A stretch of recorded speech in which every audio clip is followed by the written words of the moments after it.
Hello friends, Radhe Radhe. क्या होगा राधे कृष्ण के आज के एपिसोड की स्टोरी में तो शुरू करते हैं। आज के एपिसोड की स्टोरी में दिखाया जाता है कि राधा बहुला के रूप में जाती हैं बरसाना और वहाँ पर सुदामा देखते हैं कि राधा बहुला के रूप में आई हुई हैं और उन्हें पहचान लेते हैं। तब राधा से कहते हैं कि राधा, मैं तुम्हें पहचान सकता हूँ, तुम बहुला के रूप में आई हो यहाँ बरसाना में। तुम्हारा मन था बरसाना में भ्रमण करना, इसलिए तुम आई हो, लेकिन तुम बहुत परेशान लग रही हो।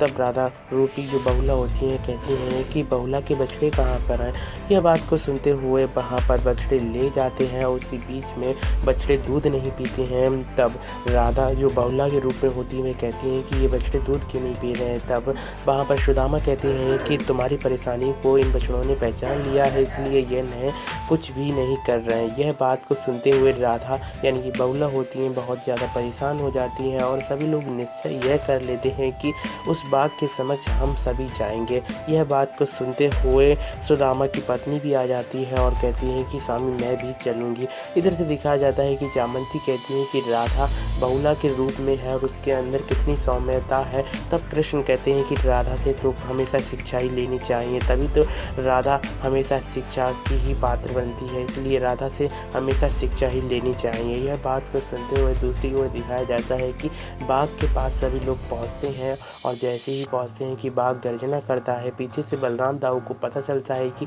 यहाँ पर आसपास में कोई बाघ है और यह देखते हुए वे उसी मार्ग पर आ जाते हैं। इधर से बहुला जो राधा के रूप में होती हैं वह आ जाती हैं और आते ही वह कहती हैं कि बाघ, मैं आ गई हूँ, आप मेरा भोजन कर लीजिए। लेकिन सुदामा की पत्नी कहती है कि मेरा भोजन कीजिए क्योंकि मैं सबसे पहले हूँ। यह बात को सुनते हुए सुदामा फिर सभी लोग कहते हैं कि मेरा भोजन कीजिए। इधर से जामंती कहती है कि मुझे पता नहीं था कि मेरा पुत्र ऐसा करेगा, मेरा पुत्र किसी की मृत्यु ना कर दे। यह बात को सुनते हुए कृष्ण से बहुत ज़्यादा मदद मांगती हैं और कहती हैं कि श्री कृष्ण, आज मेरे पुत्र की रक्षा कीजिए, मैं जान गई हूँ। तब कृष्ण कहते हैं कि हमेशा पुत्र मोह में मत बंधा करो, राधा से प्रेरणा लो। राधा कितना त्याग करती है, राधा तो त्याग की मूर्ति है और बहुत सी बातें करते हैं।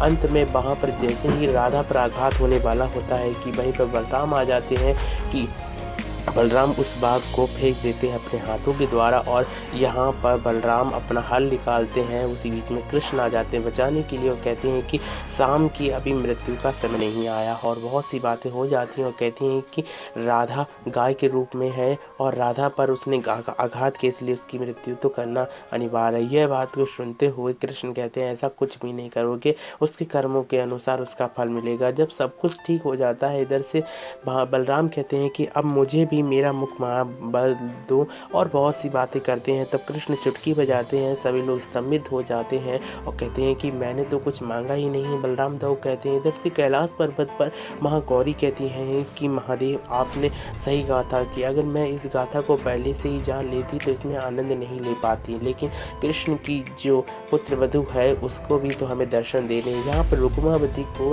कैलाश से श्री महादेव और गौरी के दर्शन होते हैं कि वहीं पर दिखाया जाता है एक स्वप्न की तरह कृष्ण बांसुरी बजाते हैं और जहाँ से यह लीला शुरू होती है वहीं पर खत्म हो जाती है। और कृष्ण बहुला चतुर्थी के नाम से इस दिवस को भी मनाते हैं और आज का एपिसोड यहीं पे खत्म हो जाता है। कृष्णवाड़ी में कृष्ण पंच तत्वों में से आज अग्नि की बात करेंगे और अग्नि की बहुत सी विशेषताएं बताएंगे और उसके लाभ और दुरुपयोग भी बताएंगे। साथ ही साथ कल के एपिसोड की स्टोरी में दिखाया जाएगा कि राधा कृष्ण से कहती हैं कि कृष्ण, ये बांसुरी तुम्हारी कितनी प्रिय है और यह बताओ कि मैं तुम्हारी कितनी प्रिय हूँ। तब कृष्ण कहते हैं कि 7 जन्मों से भी इस बांसुरी के साथ जितने भी तान हैं ये मुझे सबसे प्रिय है। तब राधा रूठ कर चली जाती है। इधर से शाम वह सदुपयोग देता है कि इसी बीच में मुझे एक कार्य करना पड़ेगा जिसके कारण राधा कृष्ण हमेशा के लिए अलग हो सके। तो फिर से मिलेंगे एक नई अपडेट के संग। राधा कृष्णा की बने रहिए हमारे चैनल पर। Thank you for watching this video and Radhe Radhe.